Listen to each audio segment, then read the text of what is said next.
قرآن مجید نے ارشاد فرمایا ہے کہ بے شک جو اللہ کے ولی ہیں انہیں نہ کوئی خوف ہوگا اور نہ وہ کبھی غمگین ہوں گے۔ الا ان اولیاء اللہ لا خوف علیہم ولا هم یحزنون، بے شک جو اللہ کے ولی۔ ہمارے ہاں نا لوگوں کے ذہنوں میں جب سے جدت آئی ہے نا تو کچھ ایسی چیزیں تھیں جنہیں ماننا ضروری تھا، وہاں بھی لوگوں نے انکار کرنا شروع کر دیا۔ قرآن پاک نے نا درجنوں جگہ پہ اولیاء اللہ کا ذکر کیا ہے۔ اگر دنیا میں کوئی بندہ ٹھیک ہے ہی نہیں تو ولی کدھر گئے؟ یہ کون ہے جن کی قرآن بار بار بات کر رہا ہے؟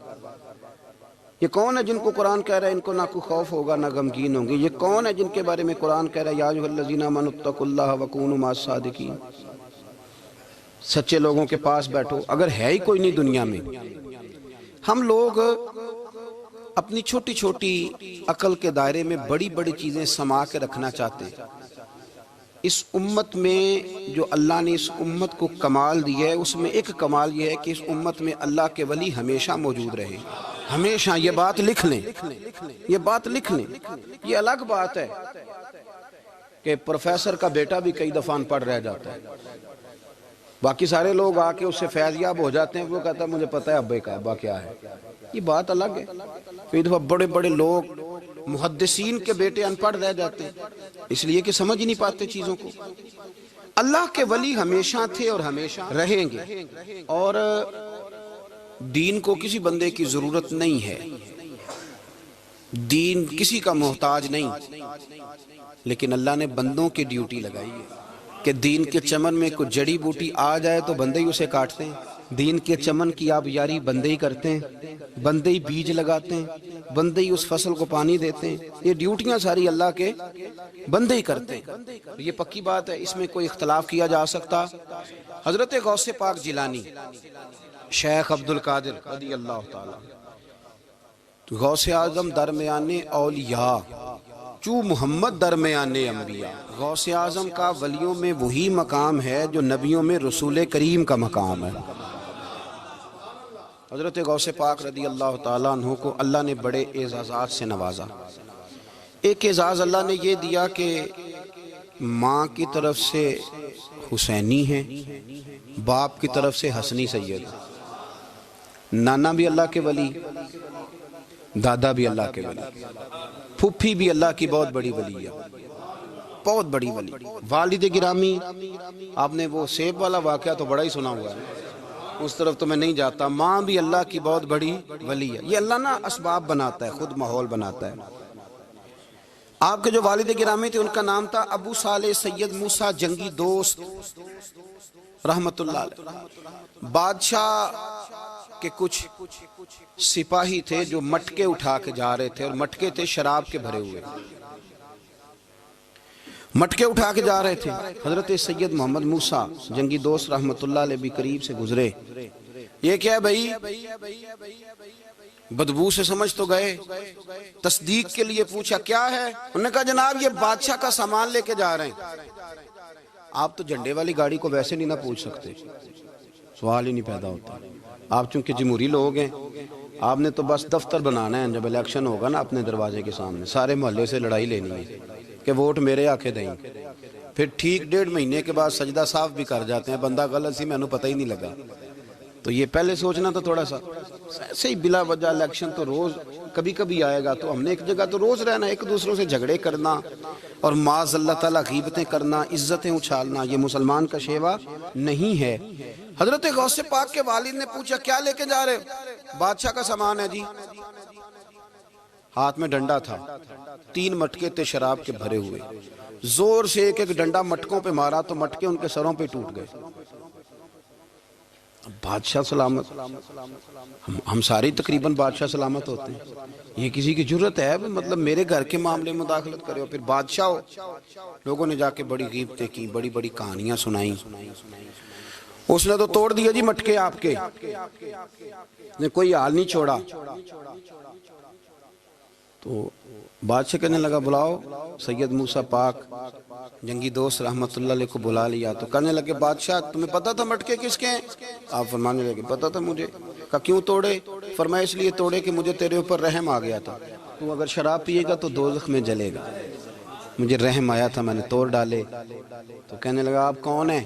تو آپ فرمانے لگے میں محتسب ہوں، میری حساب کتاب لینے کی ڈیوٹی ہے، محتسب ہوں، غلط آدمی کا حساب کروں گا۔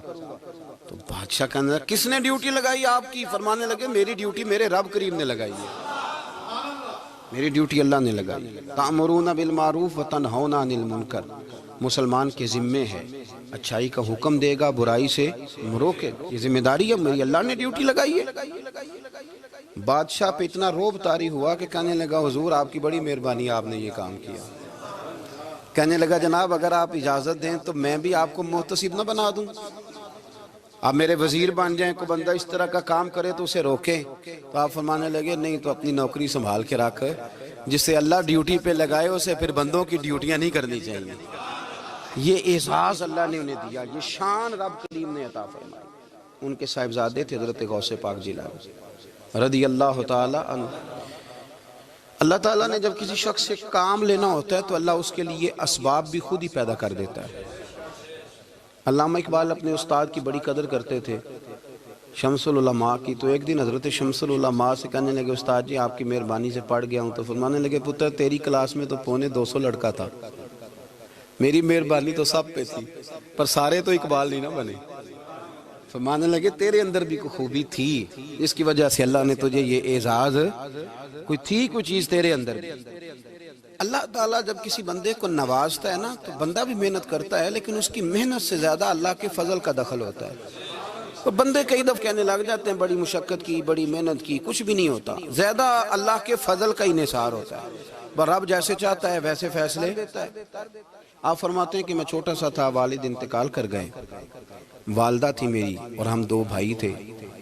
فرماتے ہیں بچے کھیلنے کے لیے نکلے تو میں بھی ان کے پیچھے کھیلنے نکل گیا۔ ایک بیل بچوں کے قابو آ گیا، تو بچوں کے قابو کو چیز آ جائے تو پھر وہ اس کا جو حال ہوتا ہے وہ تو ہمیں پتہ ہی، ہم سارے بچے رہ چکے ہیں۔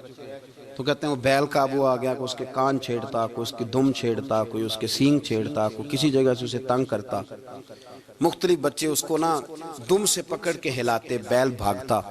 حضور غوث پاک فرماتے ہیں میں بھی آگے بڑھا، اور میں نے جب اس کی دم پکڑ کے ہلائی تو بیل نے میری طرف منہ کیا اور کہنے لگا عبد القادر تو نہ ایسے کر، بول کے کہنے لگا تو نہ ایسے کر، تجھے رب نے ان کاموں کے لیے پیدا نہیں فرمایا۔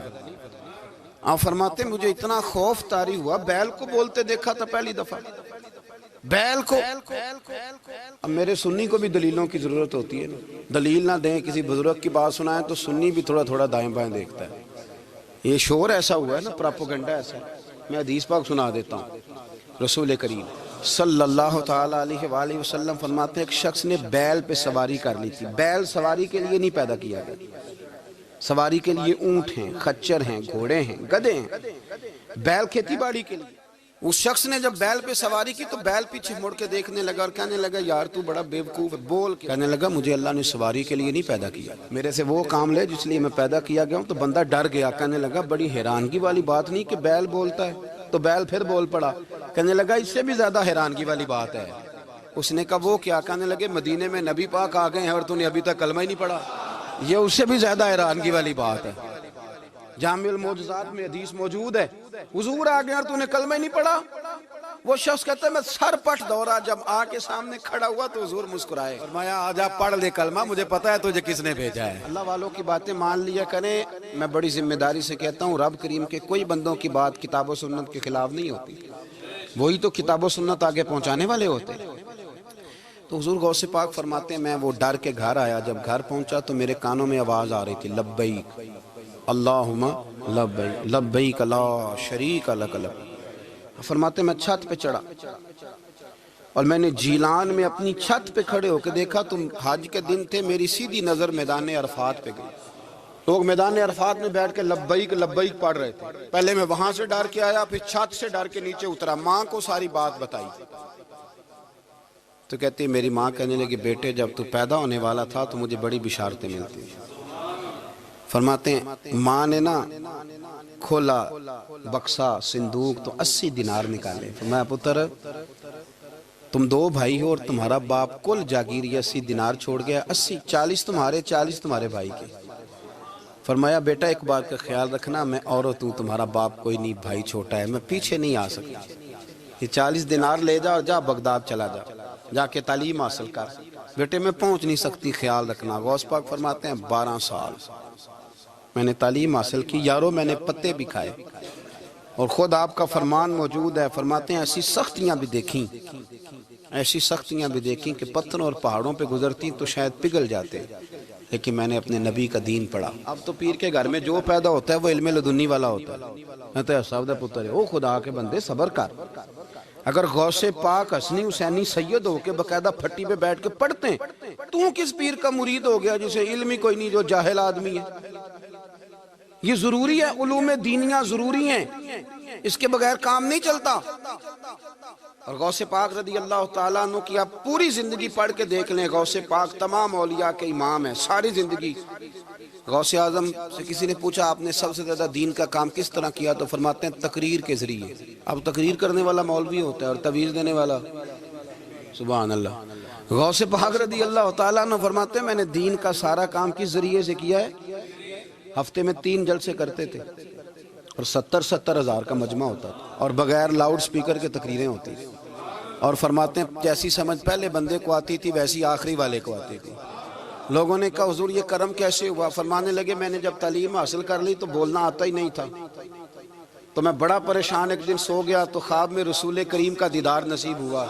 فرمایا تیری تو واز کیا کر، تیرے واز سے لوگوں کو فائدہ ہوگا. یا رسول اللہ میں اجمی بندہ ہوں، لوگوں کے سامنے کیسے بات کروں گا؟ تو حضور نے فرمایا منہ کھولنا ذرا.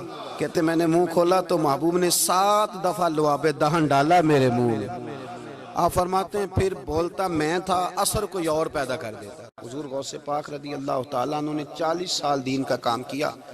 صبح کے وقت فقہ کا درس دیتے تھے، فجر کے بعد کچھ دیر کر ناشتہ کرتے سو جاتے، پھر آ کے مدرسے میں پڑھاتے باقاعدہ بچوں کو.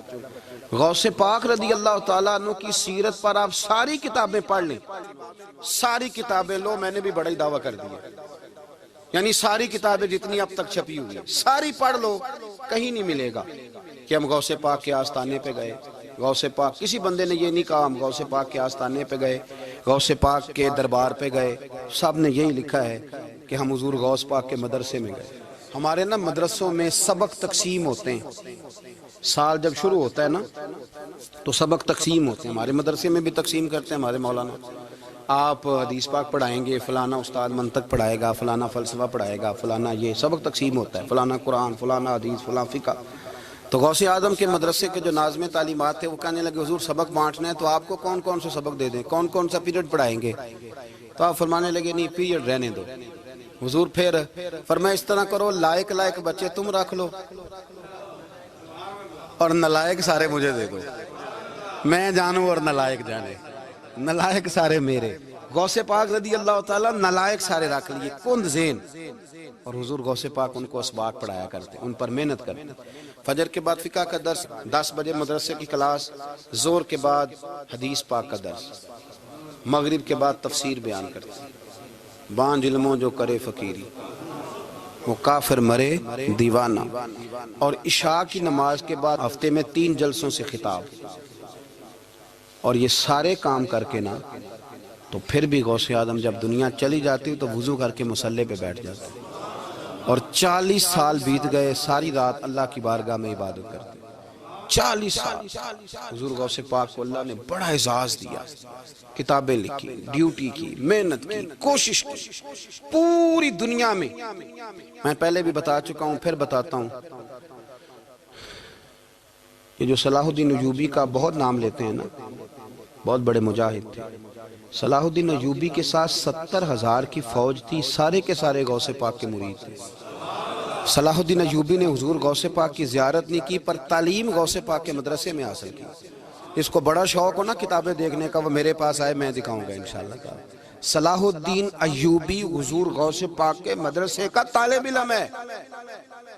یہ آپ کے ملک میں 2-3 دن سے رٹا چل رہا ہے، وکیلوں کا، ڈاکٹروں کا، کل سے یونیورسٹی کا بھی چل گیا ہے. یہ لڑائی کسی مولوی 2 گروپوں میں ہوئی ہوتی نا، چلو نام بولو، میں نے پتہ ہے اگلی گل جب کسی مولویوں کے 2 مدرسوں میں ہوتی نا تو جو طوفان اٹھنا تھا نا ہر چوک میں، مولوی لڑاندے بڑا یہ بڑی. میں نے دعوت دی تھی پرسوں، میں نے کہا جب وکیل مکمل تعلیم کر لینا اسے 2 سال مدرسے میں لاؤ. ہم اسے سکھائیں گے اٹھنا کیسے ہے بیٹھنا کیسے ہے. ان کو لاؤ. اس لیے کہ ہم اپنی بات نہیں بتائیں گے, ہم بتائیں گے محمد عربی کی باتیں صلی اللہ علیہ. مہربانی کرو, مجھے کوئی شکوہ نہیں ان سے, کوئی کسی قسم کا. اس لیے کہ ہمارے ملک میں نا احتجاج کا کلچر پروموٹ کیا گیا ہے, ہم نے یہ ماحول بنا کے دیا ہے سڑک بلاک کرنے کا. یہ ہمارے قریب ایک گاؤں ہے تو روز ڈکیتیاں ہوتی تھی, بچہ بھی قتل, پولیس والے سنتے ہی نہیں تھے. ان بیچاروں نے روڈ بلاک کیا تو سب صحیح ہو گیا, اسی وقت سارا کچھ ہو گیا. اب پہرے داری بھی لگتی ہے, اب جناب چوکیاں بھی قائم ہو گئی, سب کچھ ہو رہا ہے. مزاج بنا دیا ہم نے. یہ عدم برداشت ہے, یہ کلچر خطرناک ہے, یہ کلچر تباہ کرے. وکیل کوئی غیر نہیں, ہمارے اپنے بھائی ہیں. کون ہے وہ ڈاکٹر, کون ہے ہمارے اپنے. یہ جو بچے یونیورسٹی میں لڑے کون ہے ہمارے اپنے. ہم ان کو کاٹ کے نہیں پھینک سکتے, یہ کوئی دوسرے لوگ نہیں. سب کو ضرورت ہے ایک دوسرے کی, لیکن خدا را مہربانی کرو معاشرے میں برداشت کا کلچر پیدا کرو, سکون کا کلچر پیدا کرو, سہنا سیکھو. سنو ایک بات کرتا ہوں, اللہ کرے کہ میں سمجھا سکوں. سارے فیصلے خود نہ کرو.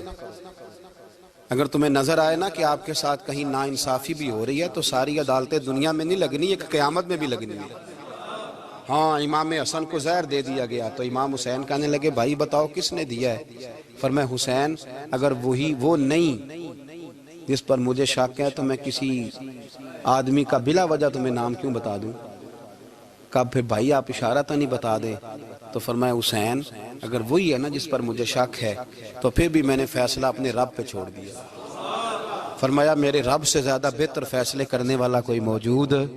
کچھ فیصلے اللہ پہ چھوڑ دو, آپ یقین کریں آپ کو بڑا ہی مزہ آئے گا, آپ کو سکون آئے گا زندگی میں. کچھ فیصلے اللہ پہ چھوڑو, برداشت کا کلچر پروموٹ کریں اس وطن کے اندر. یہ بڑا پیارا ملک ہے, اس میں برداشت کا کلچر پیدا کریں. وکیل کو ہر وقت ڈاکٹر کی ضرورت ہے, ڈاکٹر کو ہر وقت وکیل کی ضرورت ہے. ہم ایک دوسرے کے بغیر دیکھیں نا, میں نے آئین بھی رکھا ہوا ہے پاکستان کا, لیکن اس کے باوجود کو مسئلہ بن جائے تو میں کسی وکیل صاحب کو فون کرتا ہوں, میرے دوست ہے, میں پوچھتا ہوں کہ یار یہ مسئلہ ہے اس کا کیا حل ہے. ہم مل کے رہتے ہیں معاشرے میں. برداشت کے کلچر کو پروموٹ کریں, پیار کریں, محبت بانٹیں. یہ وطن ہے, اس کو مل کے سنواریں گے تو انشاءاللہ تعالی یہ رسول اللہ کے دین کا قلعہ بنے گا بڑا مضبوط. اس سے پیار کریں. مثبت غلط بات ہے تو اس کو آپ سمجھائیں, اس پر تبلیغ کریں, لیکن یہ نہ کریں کہ آپ عدم برداشت کا ماحول پیدا کریں. حضور غوث پاک رضی اللہ تعالیٰ عنہ دین کا کام. ایک بات, اللہ والوں کے پاس لوگ دعاؤں کے لیے جاتے ہیں, کیوں جاتے ہیں؟ سنو, میرے ساتھ ایک شخص رہتا ہے, صبح سے شام تک میری ڈیوٹی کرتا ہے, نوکری کرتا ہے, خدمت کرتا ہے, گاڑی چلاتا ہے, یہ کرتا ہے وہ کرتا ہے. ایک صاحب ہیں جو 3 سال کے بعد ملتے ہیں. پھر وہ جو 3 سال کے بعد ملتے ہیں وہ شکوہ کرتے ہیں کہ پیر صاحب اس کی بات زیادہ مانتے ہیں. تو پیر صاحب اب کدھر جائیں, یہ سارا دن پیر صاحب کی مانتا ہے. نہیں سمجھ آ رہی ہے آپ کو بات؟ یہ مزاج ہے نا جی. ایک بندہ سارا دن دنیا داری کرے, مال کمائے, پتہ نہیں جھوٹ بولے, بڑا کچھ کرے, اور ایک اللہ کا ولی جو اپنا بنائے کچھ نہ, سارا دن رسول اللہ کی باتیں کرے, سارا دن اللہ کے دین کی خدمت کرے. اور بھائی وہ جب ہاتھ اٹھاتا ہے نا تو پھر اللہ اس کی بات کو قبول کرتا ہے. کچھ میرے خاص ہیں, کچھ تیرے خاص ہیں, تو کچھ رب کے بھی خاص ہیں. اور اس پر بھی میں پہلے آیت پڑھ لوں گا تاکہ دلیل مضبوط ہو جائے. اللہ فرماتے ہیں واللہ یختص برحمتہ من یشاء. فرمایا میں نے کچھ بندوں کو اپنی رحمت سے اپنا خاص بنا لیا. کچھ بندے اللہ کے بس اللہ کی بارگاہ میں وہ دعائیں کرتے ہیں تو اللہ قبول فرما لیتا ہے. پتر اللہ ہی دیتا ہے, لیکن اللہ کا ولی دعا تو کر سکتا ہے نا. اللہ کا ولی, میری بات کی سمجھ آ رہی ہے؟ بیٹا کون دیتا ہے؟ اللہ. حضرت محدث اعظم رحمۃ اللہ علیہ کے پاس ایک شخص نے آ کے کہا جی ولی اللہ بیٹا دے سکتا ہے؟ آپ فرمانے لگے ولی اللہ اللہ سے ملا سکتا ہے؟ جی وہ تو ہے ہی ولی اللہ, تو اس نے ملا دینا ہے. تو فرمایا جو اللہ سے ملا دے بیٹا تو چھوٹی سی بات ہے. تو دیکھ نہ کہ جو اللہ تک تجھے لے گیا تو پھر پتر پیچھے رہ گیا. لیکن بیٹا دیتا کون ہے؟ بول کے بتائیں, بول کے. اللہ دیتا ہے. دعا کون کرتا ہے؟ اللہ کا ولی دعا کر دیتا ہے. بی بی آ گئی روتی ہوئی غوث پاک کے پاس, کہنے لگی 6 بیٹیاں ہیں. خامد اور سسر کہتے ہیں کہ 7ویں بھی بیٹی ہوئی تو طلاق دے دیں گے. تھوڑا سا اگر بندہ مالدار بھی ہو تو پھر وہ ہمارا دماغ جہاں مرضی چلتا ہے نا. یہ جہالت آج بھی بہت ساری جگہوں پہ پائی جاتی ہے. تہذیب سکھاتی ہے جینے کا سلیقہ، تعلیم سے جاہل کی جہالت نہیں جاتی۔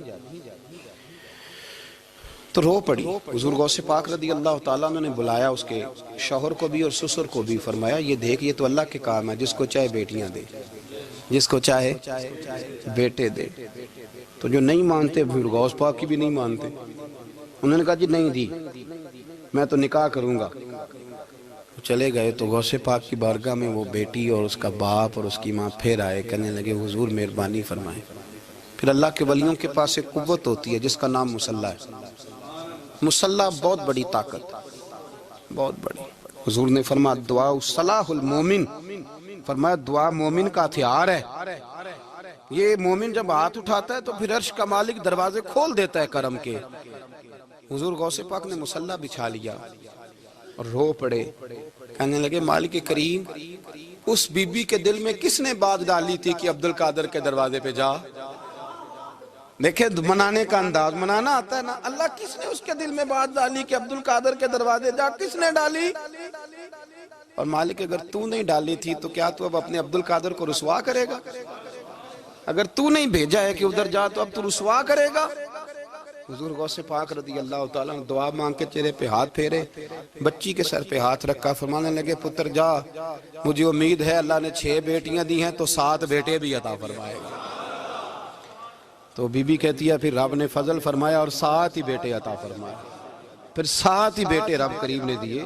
تو جو اللہ کی مان تھا پھر اللہ بھی اس کی، تو اس میں اختلاف کی کیا بات ہے؟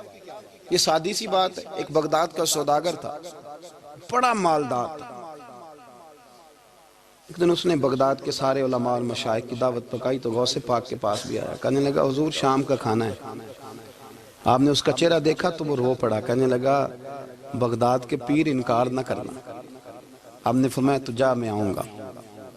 شاگرد مرید کہنے لگے حضرت جی آپ بڑی مشغولیت تھی شام کو، فرمایا اتنا بڑا آدمی جب رو پڑتا ہے تو لگتا ہے بڑا مجبور ہے، چلیں گے۔ شام کو جب اس کے دروازے پہ گئے تو کھانا بھی اس نے چنا تو ساتھ اس نے ایک ٹوکرا ایک صندوق بھی لا کے رکھا، اوپر سے خالی۔ جب غوث پاک نے اٹھ کے دیکھا تو اندر اس سوداگر کا بیٹا، اس تاجر کا بیٹا، دونوں ٹانگوں سے معذور، دونوں ہاتھوں سے معذور، ایک ہی بیٹا اپاہج ہے۔ وہ تاجر رو پڑا، کہنے لگا حضور بڑی دنیا جانتی ہے، بڑا مال ہے، اور جب تنہا بیٹھتا ہوں تو کھول کے روتا ہوں۔ وہ بے نیاز ہے نا، ساری زندگی کے بعد ایک بیٹا دیا تو وہ بھی اپاہج ہے۔ حضور بال سفید ہو گئے، لوگوں کی اولاد بڑھاپے کا سہارا بنتی ہے، میں بوڑھے وقت میں اس کو اٹھا کے پیشاب پخانے کے لیے لے کے جاتا ہوں۔ بغداد کے عبدالقادر سنا ہے جب تو دعا مانگتا ہے تو رب قبول فرما لیتا ہے، تو مہربانی فرما اگر میرا پتر ٹھیک ہو جائے، میرا زور کوئی نہیں مالک، بے نیاز ہی بڑا ہے، اگر مہربانی ہو جائے۔ تو غوث پاک نے پھر مصلی بچھایا، مصلی بچھا کے کہنے لگے مالک تو اپنے بندوں کے دل میری طرف کیوں موڑتا ہے، اور اگر موڑتا ہے تو پھر رحمت کی نظر فرما، بندہ نوازی فرما۔ ایک باپ اتنے رو رو کے آنسو بہا رہا ہے تو کرم نوازی فرما۔ حضور غوث پاک نے ابھی چہرے پر ہاتھ نہیں پھیرے کہ بچہ اللہ اکبر کہتا ہوا صندوق سے باہر نکل آیا۔